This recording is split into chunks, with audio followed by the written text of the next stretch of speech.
Olá, sejam bem-vindos a mais uma edição do nosso IMGA Podcast. Hoje vamos focar a nossa atenção nos mercados acionistas, nomeadamente dos principais acontecimentos no início deste segundo semestre de 2024, e para isso conto aqui com a ajuda do meu colega David Afonso, gestor de fundo no nosso departamento de ações. David, tivemos um primeiro semestre muito positivo, com os mercados acionistas atingirem novos máximos. Julho continua esta toada, portanto, com os mercados a continuarem a avolumar retornos positivos. Agosto a coisa é um bocadinho diferente, mas já lá iremos. Como é que tu analisas este início do segundo semestre, desculpa?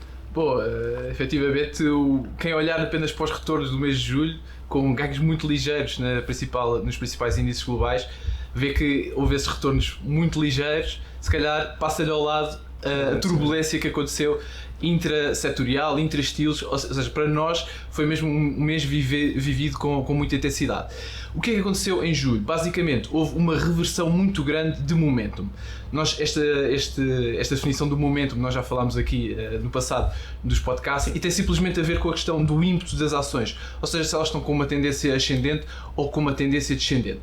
Se nós nos lembrarmos, como tu disseste, no primeiro semestre, os mercados continuaram a fazer muito bem e continuaram a ser preferidas aquelas ações, aquele punhado de ações que tinha sido preferido no ano de 2023, muito assentes naqueles estilos mais de crescimento, mais de inteligência artificial, com temas muito específicos. Mas a verdade é que neste início de julho, as ações que tinham sido mais preteridas foram aquelas que beneficiaram mais nesse momento. Ou seja, aquelas empresas, por exemplo, defensivas fizeram particularmente bem, empresas de capitalização bolsista mais pequena também estiveram muito fortes.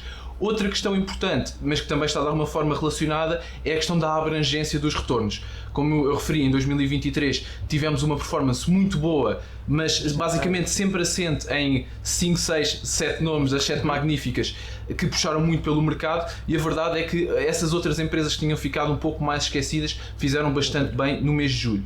E deixa-me terminar a minha resposta tentando mostrar que é importante ter um portfólio bastante diversificado para quando este tipo de momentos acontecem, nós estarmos de alguma forma precavidos. E por isso, quando um investidor investe através de um fundo de ações, consegue logo obter um portfólio diversificado que permite ter exposição a estes diversos estilos, fatores, setores. E de alguma forma imunizar um bocadinho esta volatilidade que nós de vez em quando vemos. Falava eu de agosto, que era um caso um bocadinho diferente, e assim foi, principalmente nos primeiros dias. Tivemos os mercados envolvidos nos primeiros 3 dias a corrigirem cerca de 8%, tivemos inclusivamente o Japão num só dia a corrigir mais de 10%.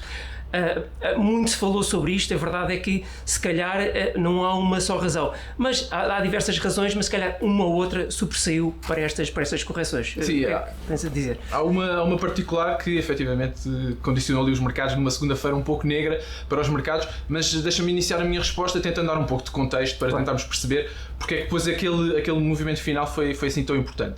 Bom, começando pela parte macroeconómica, a verdade é que a retórica macro mudou um pouco ao longo deste ano. No início do ano estávamos muito preocupados com a questão da inflação, a verdade é que paulatinamente ela tem vindo a cair, mas agora estamos preocupados como é que a economia vai sair desse momento de taxas de inflação altas e taxas de juros também altas. Será que vai haver o soft landing, o hard landing, no landing de todo?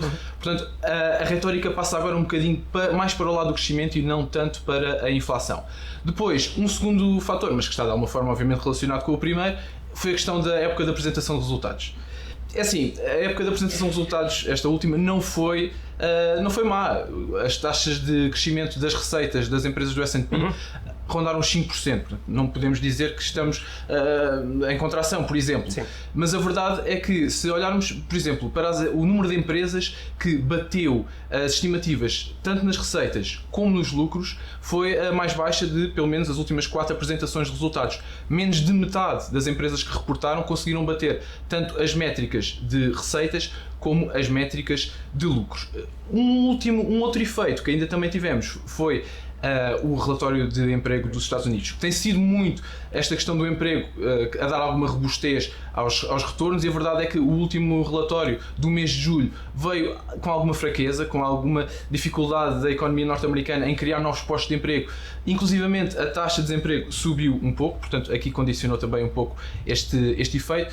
e depois por fim então no fatídico dia em que o Banco Central do Japão decidiu aumentar em apenas 15 pontos base a sua taxa diretora. A verdade é que houve aqui uma estratégia de investimento que é conhecida como carry trading. Basicamente os investidores pedem dinheiro emprestado em ienes a uma taxa de juros muito baixa para depois canalizar esses investimentos para ativos de maior risco. Esta subida de 15 pontos base foi suficiente para mudar aqui o paradigma e fazer muitos investidores que estavam nesta estratégia correrem rapidamente e venderem as suas posições de ativos de menor risco, nomeadamente as ações. Sim, e com mais volatilidade e, portanto, livrarem-se um bocadinho desse maior risco, pelo menos agosto tem sempre um pouco menos de volume. A verdade é que no meio deste turbilhão houve um aumento enorme dos níveis de volatilidade e muitos setores com correções muito significativas. Inclusive, a certa altura, muitos investidores falavam da possibilidade de os bancos centrais, principais bancos centrais, entrarem e cortarem taxas de emergência. Me pareceu um bocadinho exagerado, mas a verdade é que houve esse tipo de comentários. Achas que houve algum fundamento para estas correções no início do mês ou foi tudo um bocadinho irracional? Assim, eu diria que, na minha opinião, foi um bocadinho excessivo. Foi um movimento um pouco exacerbado por parte dos investidores, especificamente naquela segunda-feira. Porquê? E eu digo isto recorrendo de um facto simples, que é, no final dessa semana, praticamente essa queda dessa segunda-feira já estava recuperada. Ou seja, nós passámos de uma retórica também, de uma segunda-feira em que tudo parecia perdido e era preciso chamar o Jerome Powell das suas férias para vir cortar taxas de emergência, para afinal a Fed já está ahead of the curve, está tudo bem, as taxas vão normalizar, vão fazer o seu caminho normal, portanto não há grande stress. Basicamente, eu diria que isso também é um outro benefício de termos um gestor profissional, através de um fundo de investimento, a olhar para os nossos investimentos. Porque, de alguma forma, um investidor profissional espera-se que leia e veja esses acontecimentos mais agressivos de uma maneira mais fria, não atue tão a quente, simplesmente reavalie as suas teses de investimento e veja se elas ainda fazem de alguma forma algum sentido. Por outro lado, o investidor também deixa de estar tão suscetível a estas notícias que às vezes aparecem nos jornais, quando às vezes vemos nas parangonas a questão do índice do medo. Se calhar algum investidor de retalho que não seja tão instruído vai se assustar com estes títulos, quando na realidade um investidor profissional que já tem alguma experiência vai apenas absorver esta informação, incorporá-la nos seus modelos e vai saber melhor como agir com estes novos dados. Para finalizar, David, tu falavas dessa recuperação importante que se seguiu a 3 dias catastróficos quase no mercado acionista, mas a verdade é que com esta recuperação e ao dia que estamos a gravar este podcast, os mercados estão quase a atingir novos máximos do ano. Importa, portanto, olhar um bocadinho mais para a frente, faltam-nos 4 meses e um bocadinho mais para o final do ano. O que é que tu achas que nós podemos ter pela frente para os mercados acionistas até o final do ano? Eu acho que há vários fatores que podem influenciar a performance dos mercados até ao final do ano, mas eu diria que o mais importante, e é por aí que vou começar a minha resposta, é a questão macroeconómica. O foco está muito nessa questão do crescimento. E a verdade é que os dados macro são sempre muito importantes, mas temos reparado que a volatilidade tem aumentado bastante no dia em que há a divulgação de alguns dados macroeconómicos. Por outro lado, embora já seja bastante previsível que a Fed vá cortar as taxas de juros, eu diria que é muito importante entender o motivo, o porquê que a Fed vai cortar as taxas. Se por um lado vai ser de emergência, como já referimos há pouco, porque a economia está a fazer muito mal e é preciso agir de uma maneira, ou se simplesmente é um processo de normalização, porque efetivamente temos as taxas ainda a níveis de alguma forma restritivos e portanto é preciso normalizar as taxas, e aí seria uma resposta mais benigna da Fed ao estado da economia, eu diria. Depois temos o grande evento em novembro, as eleições norte-americanas. De alguma forma já conhecemos muito bem os dois candidatos. Por um lado temos o candidato republicano Donald Trump, que há 8 anos, quando venceu, até deu-lhe um rally bastante interessante desde o momento da sua vitória até ao final do ano de 2016. E de alguma forma as coisas não mudaram muito. A retórica é basicamente a mesma, o slogan é o mesmo, provavelmente as medidas que ele irá implementar, como é a questão do corte dos impostos, como é a questão das tarifas à China, provavelmente irão se manter também a mesma. E por outro lado temos a nova candidata democrata, Kamala Harris, mas sendo vice-presidente é basicamente uma candidata da continuidade.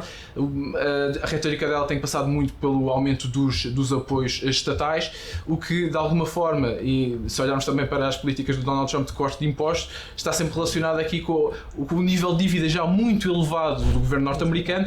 Portanto não haverá assim tanto espaço para aplicar estas medidas, sem que depois os investidores também também não ataquem um pouco aqui a questão da dívida norte-americana.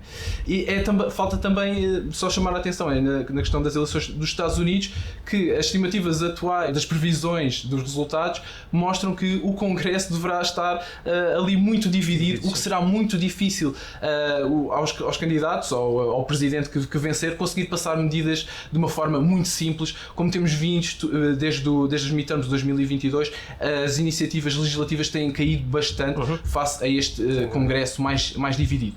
Até ao final do ano ainda teremos mais uma apresentação de resultados, portanto, mais uma oportunidade de aferirmos como é que a economia está como um todo, mas também depois particularmente algumas empresas.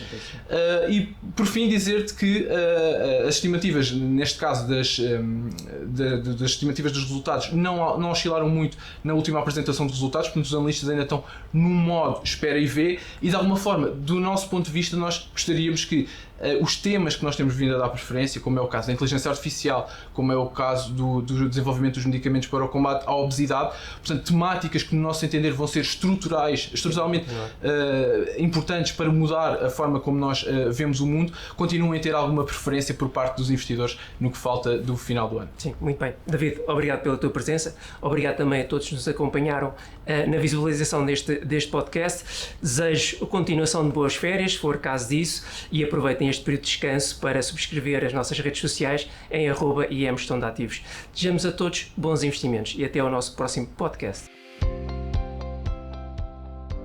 Qualquer informação ou opinião apresentada tem efeitos meramente informativos e está sujeita a alterações sem aviso prévio. A IMGA não é responsável pelo uso feito pelos ouvintes das informações que integram o presente podcast, nem pelos prejuízos diretos ou indiretos que daí possam advir. Quaisquer rendibilidades divulgadas representam dados passados, não constituindo garantia de rendibilidade futura. O investimento em fundos pode implicar a perda do capital investido, caso o fundo não seja de capital garantido. Esta informação não dispensa a leitura da informação fundamental ao investidor, do documento de informação fundamental e do prospecto disponíveis em imga.pt, cmvm.pt e nos respectivos sites dos bancos distribuidores, antes de tomar a decisão de investimento. Para qualquer informação adicional, contacte-nos nas nossas redes sociais em @IMGestãodeativos ou para o número de telefone 21 120 9100, segunda a sexta-feira das 9 às 18 horas.